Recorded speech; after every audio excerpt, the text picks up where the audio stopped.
How's it going, everybody? My name is Jorge Reyna. I'm the host today for a special interview with Kendrick, aka Choochcutz. He's been called a prodigy, Amadeus, a genius with Clippers. This young man is only 23 years old and has been catching Michigan by storm, being ranked one of the top barbers to go to when you step inside these state lines. With over 22,000 followers on Instagram, 55,000 followers on TikTok, this barber slash entrepreneur has taken the state by storm. Ladies and gentlemen, Choochcutz. Thank you, bro. I appreciate that. That was a dope-ass introduction. I'm working on it. But no, this interview is very special for me personally, bro, because honestly, seeing your grind throughout the times we spent in Southwest to now, it's just been amazing. So, going back to those Southwest days, bro, like, how have you been able to adjust to the current situation you're in now, especially with you being in the game for only 5 years? How has the game changed from start to now? Man, honestly, I always tell everybody, number one thing that I've seen for me is just consistency. Like, since I first started in the shop, and I was in there day and night, cutting every single day. And I don't know, just being really consistent with my craft and taking pride in it. I feel like that really helped me. Just being genuine, I'm not trying to impress anybody. I just want to try to do what I do my best and, just give him my all. Yeah, funny thing about it is just like, you starting off, being a barber around late teenage years, being able to adjust and being able to learn on your own. How was that learning process for you, especially in those early years of trying breaking into the barber industry? I think it was more like just like a hands-on practice. I'm more like a hands-on type of learning. I would watch a lot of videos, but I wouldn't actually see the improvement until I actually try to do something. So I think just being in the game, trying to understand what everybody was doing, I would always see what my coworkers were doing, what they would do different, just see online what other barbers are doing, and try to implement that in my services. And then just, consistently trying to grow, being on that growth mindset. Yeah, and even like you coming in, not being a native of Michigan, growing up in California until you're 16 years old, being able to come here with a Colombian background also, how were you able to adjust, especially to life here in Michigan and being able to adjust to the barber shop culture, I guess you could say, in Southwest Detroit? Man, that's funny because, I did move here when I was like around 16 from Cali. And before moving here, I didn't know anything about cutting hair. I didn't even have no plans to be a barber, nothing. I kind of it just happened. Like probably like a year in Michigan, just like an interest grew in me. And I started like looking into barbering. And then eventually I picked up some clippers and started practicing with my friends. And kind of just, it just happened. Like it wasn't part of my plans. It was more like a hobby at first. I was just interested in the craft. And then it just became like a lifestyle, Going back to the conversation of you starting off in Southwest and you being able to bring different practices and different styles of making the customer experience a lot better. Like I know for me, you brought in the hot towel experience for me when you first wanted to start the trial with it. And luckily enough, before, the hype started going off, you gave it to me for free. So I appreciate you for that one, bro. Sir. But, the thing I more appreciated about your style of work was that it really stood out amongst the people that you were sitting next to and the people you were cutting next to as well. Because it made you stand out as a little more of the outside of the box kind of guy that wasn't doing the same thing as everybody else. So can you kind of talk to me about what made you kind of want to step outside this box, compared to the other guys that you were working next to? Honestly, it's just being different. Because I saw none of the guys in the shop would do any extra service besides just a haircut. So I just wanted to implement something different into my services. Like I said, I would always watch videos online. And I get a lot of my inspiration from just other barbers in the social space. So I would just see how barbers would implement towels and all these extra stuff in their services. But no one around me was really doing that. So I was like, I wanted to give it a try, because in the barbering, it's always changing. Aside from our regular life, there's always adapting to do, constantly evolution. And same thing with the barber world. There's always trends and different styles going on. So you just kind of, at the barber, you kind of got to adapt to these new styles and these new services. Right. And I think especially too with you taking that time, it was kind of a thing that you kind of had to adapt to on the pace, kind of go by go, cut by cut, and you're constantly getting better at it. And I kind of want to fast forward kind of a little bit ahead, to 2020, the year that we all kind of dreaded, where the barber services was kind of getting kind of low. Yeah. You guys, kind of shut down for a little while. So for you during that time when you're kind of getting the get going of like stuff that you wanted to do and you had that pace going, and now it's kind of like, whoa, I kind of got stopped right now. How were you able to adjust to the COVID culture, especially during that time? Man, just like everyone else, that was a tough time, especially as a barber. You're always dealing with people, so it was a little tough during that time. Kind of just took a time to reflect and just think about, we got to do something different, because if this happens again, it's going to be the whole same routine. So I kind of just that's when I started looking more into barbers online. And during that time, they were still, uploading content. That was like the best time to do it, because everybody was on their phone during that time, So I was like, man, I got to start doing this. I started trying to look back at videos I'd taken and try to edit them, put them together, and start uploading more and more. And not going to lie, probably like almost 3 months into COVID, I did start taking like some of my regular clients, like not everybody, honestly. I was just doing like a little bit of cuts and trying to do videos with that and go on my Instagram based off of that. But honestly, that taught me a lot to be consistent with social media. Yeah, kind of going into social media because, for us to follow you on Instagram, sees the collaboration you do, not only with the athletes that you cut, but also people you've been able to meet within the barber industry. And kind of going into post-COVID, you're able to meet a bunch of barbers at a conference that you're able to attend, like Big Blends, A-Rod, and a lot of other barbers that you're, pleasure to meet that have been in the industry for a while, longer than you. So can you tell me about some of the experience that you've had, being able to meet these barbers and seeing the experience that they've had, because they've honestly also been able to adjust to that social media culture, being able to put all their work online and be able to distribute their media through that format. So can you tell me how it was when you met them and being able to learn from them? Going to those type of conferences like the Barber Expos. The one I went to was the Connecticut Barber Expo. It happened this year, actually. Early this year, like around May. It was very eye-opening. That was my first like national level type of conference I've ever been to. And honestly, they're really good to go to, because you can just see the levels there is in this industry. It's not just being behind a chair and cutting hair all day.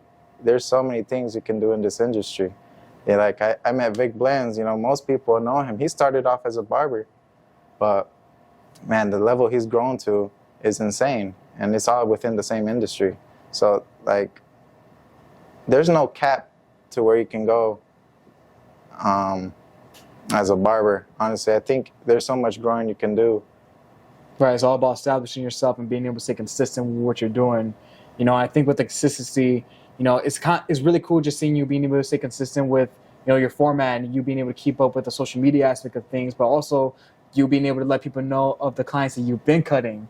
So being able to kind of slide the conversation that your current clients, you really kind of took Michigan by storm by cutting some of Detroit's most top, rising star athletes in the area, like Cade Cunningham, Killian Hayes, Akil Badu. Can you tell me how that started? I really want to hear when that really started for you of cutting, professional athletes, because now I kind of see you constantly every week posting a new athlete that you've been able to cut and be able to like have the pleasure to meet. Yeah, man. So that's actually a really interesting way that I approached that. So I kind of just wanted to exceed and reach those high-profile clients, but I just didn't really know how to do it. So really the most direct way was just literally DMing them. I would just DM the athletes and be like, hey, I'm a barber in Detroit. Check me out. I would love to be able to give you the chance to give them a cut. And half the time, nobody would even open the message, because they're constantly getting messages. But I was going back to consistency. I didn't let that, stop me. I just kept DMing them. Like every week, I send them a DM again. I'll comment on their post, be like, yo, check your DM. Just being persistent with it. And then the first athlete was actually Killian Hayes. He's the first one I cut. That's what's up. And he like it was probably my eighth, my eighth message to him. Like literally, I just copied and pasted, kept sending it, because so many people are sending them messages. My message is gonna be way at the bottom, so I had to put it back on the top, so I could keep sending him that message. And then one day he finally opened it, and he was like, "Yeah, I'll give you a chance," But I feel like the way to lure them in is kind of like bringing them like some kind of benefit, because they already have so much success, So pretty much, you gotta try to like lure them in. I would just say like, yo, first cut's on me. I'll try to go out there and give them a cut to build that relationship, build that connection, And if they mess with me, then shoot, that's when that repetition comes, the clientele. Kind of like going into that, like I know it must feel good, being able to hold that trust within these athletes, So how do you uphold that responsibility for yourself to make sure that every single athlete or every single person that's in the industry that make sure they leaves you, make sure they want to come back, sit in your chair again and get another cut and keep that kind of road going, especially going up on the next upcoming years? Well, it's just, that's not just with athletes, that's with all of my clients. I always give my all in every cut. I make sure you're satisfied, at least to the best of my ability, I always, because I know how it is to get a haircut, and I'm pretty picky. I'm not gonna lie, I'm a little picky, so I want my haircut to be looking nice. And I put myself in my client's shoes, and I want to make sure, they're satisfied with their cut, that I'm making them feel good, and I always try to do my best with anyone's haircut, make sure that repetition is coming. Yeah, even with that, when it comes to providing that hospitality, whether you're going to them or whether they're going to you. So that's kind of why I want to transition into my next question on the process you really built into building your own studio at your own house. So especially during the times of COVID, you've been able to start building the studio in 2020, being able to post the projects and the productivity on social media on like the work that you've been up to. How long did that process take on getting that studio completely finished down to the T of like what you wanted? Honestly, it wasn't much by choice. It was kind of like I had to, because shops were closed, and I still needed some kind of income. I don't like sitting down and not doing anything. I got to be busy. So that's when I ended up getting a chair, getting a mirror, the essentials what a barber needs, and just started setting up my little area. Like I said, the shops were closed, so I was taking in regular clients, and just little by little, eventually, the COVID restrictions started going down, the shops opened back up, we went back to the shop, and probably shortly after return to the shop, I was kind of thinking, I was like, man, it kind of felt nice just doing my own little thing, because aside from shop fees, it's like less exclusive. It makes a client feel more private, when you have your own little spot just for them. So I kind of started making more plans, and then I found one of my boys. He had like a little spot open. So I hit him up, I presented him the idea, and he was cool with it. So then me and him and another few of my friends, we all started building that little spot up, and then before you know it, it became our studio. And I was just cutting in there, little by little, started adding more things, trying to make it more unique, How many barbers you got in that studio, by the way? Right now, it's just me and one of my other colleagues. It's just two of us. That's what's up. And honestly, the studio has honestly been taking the world by storm, even by local media companies. You've been featured for a story by Local 4, Live in D with Jason Carr. Yeah, that was nice. Tell me about that experience, being able to be featured for a news story, especially by the #1 station in Michigan. Man, I was shocked when, like, honestly, that time he had messaged me, and I didn't reach out. Like, it wasn't even an idea or a thought that I had. It just happened out of nowhere. He messaged me directly through Instagram. It was like, hey, I love what you're doing, and I'd love to shoot a segment on you. I was like, that was an opportunity I couldn't deny. So I definitely made it happen. And we got together, set a date. They came in and pretty much, give me a short interview of like what I do, how long I've been doing and stuff. But it was a really dope experience. And just to have the opportunity to be exposed, locally at a higher level, it was a blessing for sure. Yeah, honestly, this year I want to call it the year of the Kendrick because for you, it just seems like this year has been going up by the month for you, being able to be featured for local news stories, to even cutting some A-list celebrities, even cutting Lil Baby on Sewer with Chris Brown. I kind of want to go into that. Talk to me how that experience went because that kind of caught all of us off guard. Especially us from the neighborhood, you being able to cut an A-list celebrity like that. Man, I still can't believe it either, bro. To get to a certain level like that, like I said, I was just a young kid cutting at the barbershop, and before you know it, a few years later, like I'm cutting like Lil Baby. That's big time hip hop star right there, man.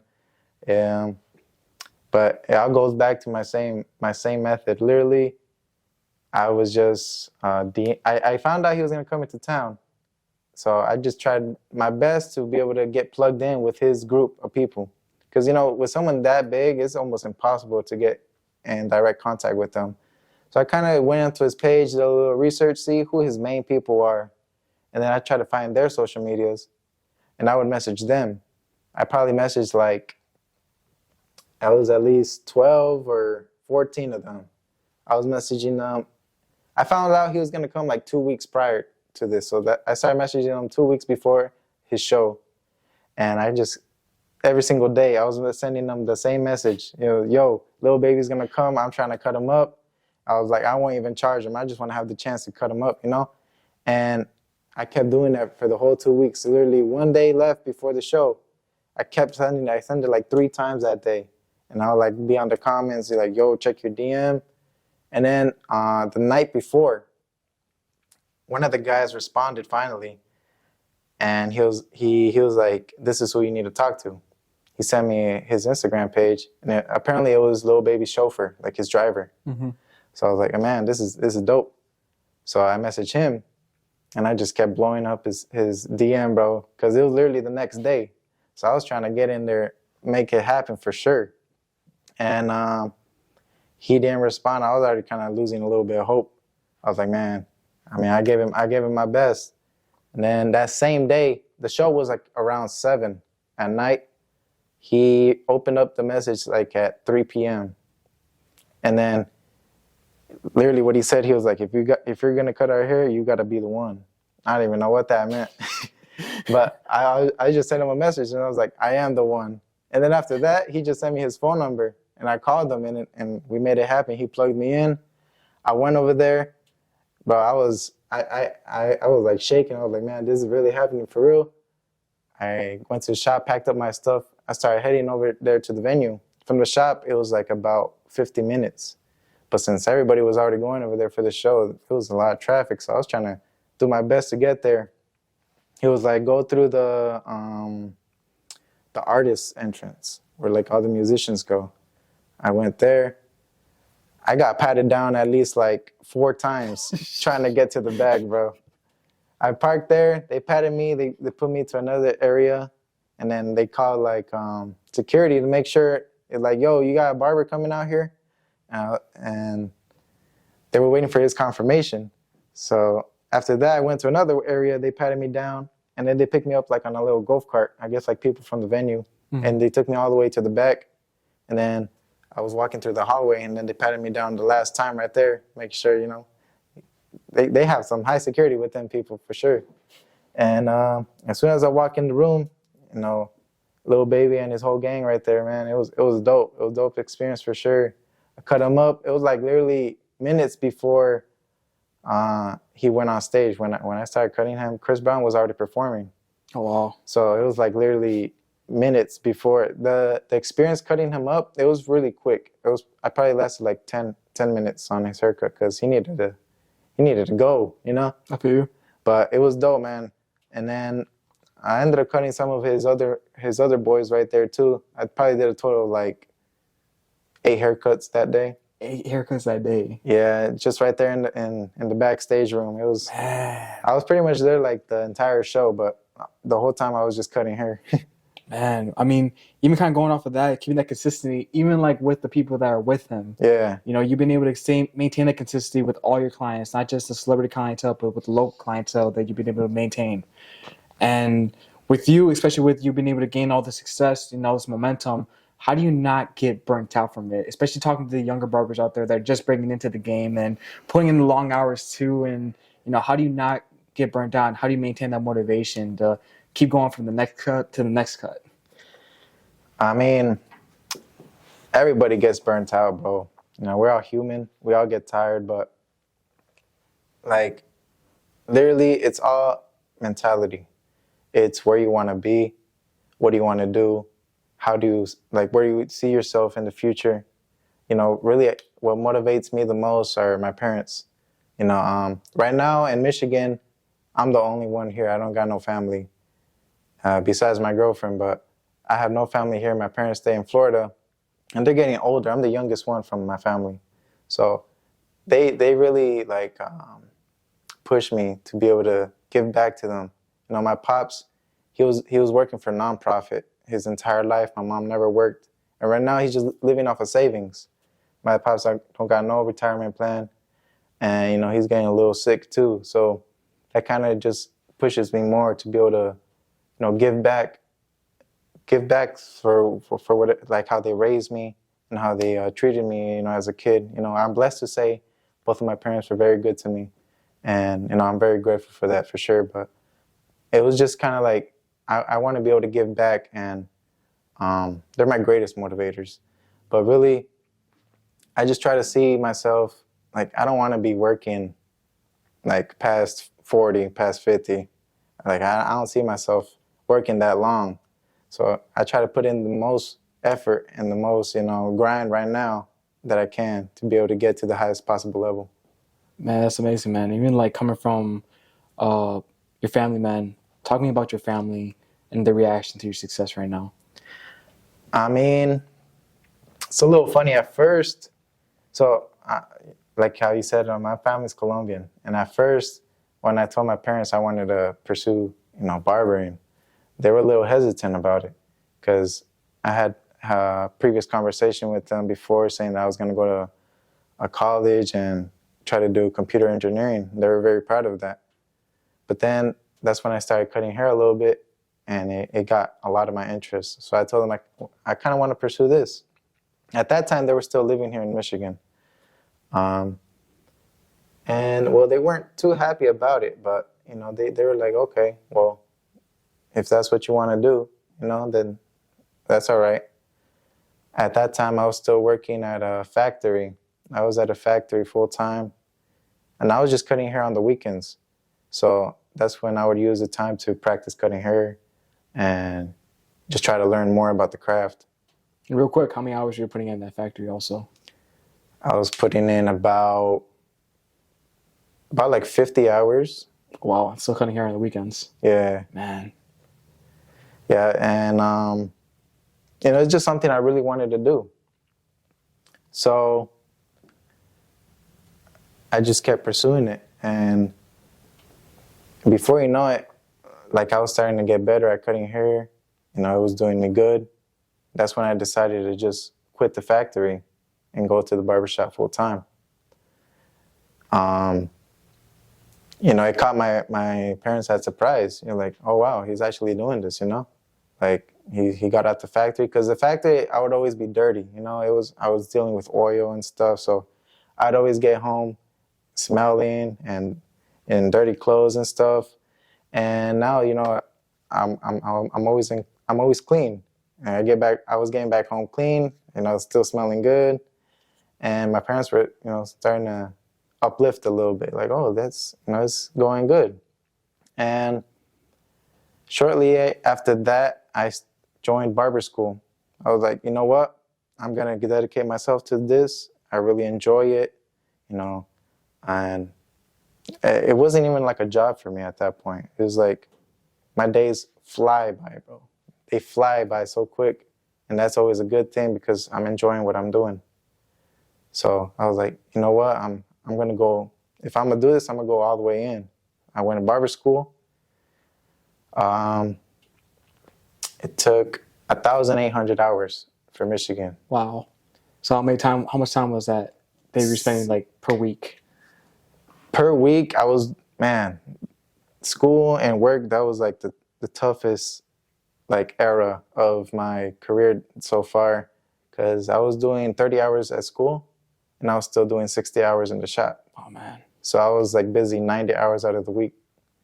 I was busy, bro, because school was in the morning. I go from 8 to 2, and then from there go straight to the shop, and I would work. Because school was 8 to 2, Tuesday through Saturday, and I'd be in the shop 7 days a week. So I was in there grinding, bro, because I needed to make up for that time that I was in school. You know, because like I said, you know, gotta be on that growth mindset, and you can't do that, you know, just not giving effort. You always gotta put effort if you want to grow. Right. And tell me about that feeling that you had, because I know like even cutting, you know, the clients you've been able to cut, even like the stuff that you've been able to start into projects, you know. But tell me how it felt being able to graduate from barber school and being able to just have that certificate and just be like, damn, like now it's official, you know, by especially by like, you know, state regulations, you know what I mean? Yeah, but that was like, it was a really good feeling, honestly. It took me about 2 years and like 3 months, because when I started school, it was late 2019, right before COVID. Oh man. So that delayed everything. You know, I was supposed to graduate within 18 months of going to barber school, but it took me, you know, a little over 2 years. So that delayed the whole process. But being in there so long and finally like to say, you know, I'm officially a barber now, you know, it was like a great feeling, man. Because now I can really like, I don't have a limit at this point, you know, because I'm legit. I was cutting hair for at least 2 years illegally, you know, because like if you don't got it's like driving without a driver license, you know. If you're getting caught, then you'll get in trouble. So same thing with barbering. If you get caught, you'll get in trouble. So you can do it as long as you slick, but you can only go so far without a license, you know. Mm-hmm. So I told myself, I need to get this if I want to become one of the top barbers in the industry. I need to get my license. Getting it back off of, you know, you being able to graduate officially from barber school, you kind of have that opportunity to strive in different businesses and entrepreneurship that, you know, you probably weren't able to before because you didn't have a license. Now you've been able to produce ceramic blades and different products, you know, based on your brand, Choochcutz. What were the first products you were able to actually produce that had the Choochcutz brand on it? So it was always a thought, like back then. I was like, man, it would be nice to always have like my own little product line. And I wasn't really thinking big. It was just more like a small thing. Like it would just be nice to have my own stuff going on. But one day, it started off when I went to the barber conference when I met Vic Blends. At those type of things, they have like so many vendors and stuff. And there was a specific blade that caught my attention there because it was like colorful. You don't see that too often. Well, at least I didn't. And I got one of those and I started, you know, making my videos with those. And so many people would hit me up like, yo, where did you get that blade? Where did you get that? I probably had like, within a week, I had maybe like 12, 15 people hit me up asking me, where did you get that blade? And at first, I would just tell everybody, like, oh, I just got it at an event. But then I started thinking, like, you know, I can kind of convert this into my own little thing. So many people, it's like very eye-catching because, you know, most blades, they're just like regular steel, like stainless steel, you know, just chrome. But these were like, you know, red blades, and they had like little designs on them, like red, green, all that kind of stuff. And so that's when I started doing a little more research, trying to find suppliers that provided that type of product. And I just customized it. You know, they shipped it out, kind of made my own little website and put the product on there. And then that's when sales started coming in. So my first official product was the ceramic blade. And, you know, that kind of made me think bigger of like, if I can do this just with the blade, why don't I just do something else? Right. So that's where it kind of all started. I don't have too many products out yet. You know, I still got more plans for sure. I have like a aftershave gun. I got like a styling clay. I have it in my hair right now. Looks nice. Looks nice, by the way. Thanks. I have like a fading brush, like pretty much what you use to clean up your work. And I have like a little beard filler pencil, kind of just light, fills up the light spots and stuff. And they're all like branded to my name and stuff. So they're available online, Choochcutz.com. That's awesome. And you've been able to build this brand, because when did you start building this brand? Was it this year? Yeah, it was this year actually, bro. Yeah.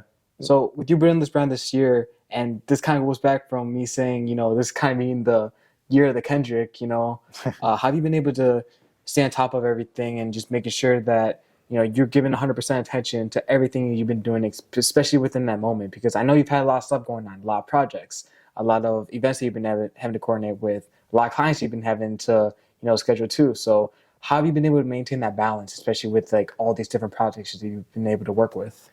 Yeah, man, it's definitely juggling a lot of it, but pretty much like with the orders and stuff, with the platform I use, they kind of do all the work for me. So it's pretty simple there. All I gotta do is after work, what I do, I just print out the labels, the shipping labels, and you know, pack everything up. And then the next morning, right before work, I'll stop by the post office and drop everything off and go straight to work. But it's definitely always something to do, you know, whether I'm at the shop or not. You know, I'm always trying to build myself, taking care of orders, taking care of clients, trying to edit videos. I'm always doing something related to the industry. So it's definitely a blessing. And like I said before, I don't like just sitting around and doing nothing. Right. You know, I like to be busy, so I don't mind it. Yeah, kind of going back to social media and being able to adjust your content, especially for it being different variations of content, whether it's comedic, whether it's barbershop related, whether it's a clientele. You kind of have different variations of content you put out there for the people that see your stuff. So how important is it for you to make sure the people that probably haven't sat in the chair before with you, to make sure that they really think about it because of the content you put out there for them? Yeah, so that's actually my main source of clientele. I probably get about 3 to 4 new clients every single week, and it's a blessing for sure. It's been pretty consistent. And, you know, 90% of the time, they all come from Instagram. So that's what keeps me wanting to create those videos, keep me wanting to post them, because, you know, I'm seeing results from it, you know. So I always ask new clients, where did you see me? How did you find my page? They said, oh, I saw your video on Instagram. So that kind of like keeps me going, you know, to be able to grow as much as I can. But I kind of started that based off just observing. You know, I'm a very observant person. And if I see something that can benefit me or help me grow, I'm going to implement that into my regular routine. I would just see so many barbers that I follow, like before I started being very consistent with social media, I would see that they would post videos all the time. And they would get a lot of engagement, you know, likes and comments and stuff. And their followers kept growing and growing. So I kind of just I was trying to see a lot of these like top level barbers on social media. And I'll see a little bit of everything what they do and try to put that into my routine. And I would see that they would be very consistent with social media. So I kind of just put that into my routine. So that they would be doing different kinds of videos and like the specific type of videos they were doing. And I just try to, you know, replicate that in my own style. And, you know, it's been giving me results. So I just kind of like kept sticking to it. And the longer you do something, the easier it gets, the more ideas you get. And it's really just starting something and sticking to it. Right. It gets better each and every day, you know, once you keep practicing at it, you know. Kind of going back to that clientele that you've been able to build, especially within the past couple of years. You know, myself being an NBA fan, being able to see the people that you've cut within the league, you know, it brings me a lot of happiness seeing the people that been able to sit in your chair, being able to get the experiences that they've been able to get from, you know, what you offer. And you've actually had a chance this year to cut MVP, NBA champion, Stephen Curry. Tell me what that experience was like for you, being able to cut a person of that caliber in the league. Man, so it was really dope. Honestly, when he came into town, I wasn't going over to the hotel to cut him. I was going to cut one of his teammates called Jamichael Green. I was going to cut him, but it was at a hotel, and of course locally. I went over there. After I cut him up, I ran into Steph Curry at the lobby, and it was really dope. I was waiting for him to. I'm not gonna lie, I was waiting for him to come out because I was asking him like, "Yo, where's Steph?" He was like, "Oh, he should be coming down in a bit." So I just kind of just hang around, waiting for him to be right there. As soon as I saw the elevator open up and it was Steph Curry, I was like, "Man, this is dope." I went up to him and I introduced myself. I was like, "Hey, I just cut up my man's Jamichael Green, and I'd love to have the opportunity to cut your hair." And honestly, he didn't want a haircut, and I just kept pushing it. And I was like, "How about just like a beard lineup then?" He was cool with that, so I just lined up his beard. He didn't want no haircut, but it was still a dope experience to be able to do something, give him some type of service. That's the kind of thing I've always liked about you. You've always gone above and beyond for your clients. Whether they're on the court or whether they're just the guy that's attending the high school around the corner. You've been able to hook your clients up with a great experience once they go to you, so that way they go back to you. So for your clients, what does it mean to you to be able to see them, especially from day one, your day one clients, to come back 5 years later, now with you having your license, now with you being able to achieve all that you have achieved, now seeing those same people come back in that same chair? What does that mean to you as a barber? Man, that's the realest thing for real, bro. Because, knowing that when I started, I had nothing. I was new to the industry, very low experience. I wasn't that skilled, and they still stuck with me. And even though my prices have gone up, they respect that, and they still pay the new price. And to me that means a lot. I always show love to those who show love to me. It's just a mutual thing, and it's just something everybody should do. If you're getting love, you gotta give love back. Right. It's just it's very, very, very. I show a lot of respect to that. But it's actually very cool too. Just the other day I was cutting one of my clients, and before that he just had I think he was working with landscaping, and he was telling me, just seeing all your growth and seeing where you've got now, you motivated me to join barber school. And just and all I was doing was cutting his hair, and just him seeing like where it has taken me, he was like, you made me want to join barber school. And now he's in barber school. He's about to graduate like in about 5 months now. And I'm like, wow, that's like, I'm not even knowing it, and I'm changing people's lives. Like that to me, that means a lot for real, because it's just in the background. Who knows who like other people I've touched, but for him to tell me that, it was like, it made me reflect a lot of like the potential this has on somebody's life. No, I feel you. And to me, bro, you've always been a leader of example. So I've always appreciated that about you. So especially being a leader of example to the people that are probably within the neighborhood that want to break into this industry, what are some last words of advice that you may have for them that want to break it into this barber industry? Man, a lot of people, they always say, how do I get started? Well, I'm going to just tell you how I got started. Literally, if you really want to do it, and this goes with anything, not even just barbering. If you really want to do something, you're never going to find out if it's for you until you do it. You can't just contemplate and think, is this really going to work out? You're wasting time thinking whether you're 1 foot in, 1 foot out. Just go all the way in, and you'll find out that way. Just do it, and if you love it, stick to it. And even if you're not good, but if you're doing something that you love, I feel like that's where you find your happiness. Even if you get paid less, or even if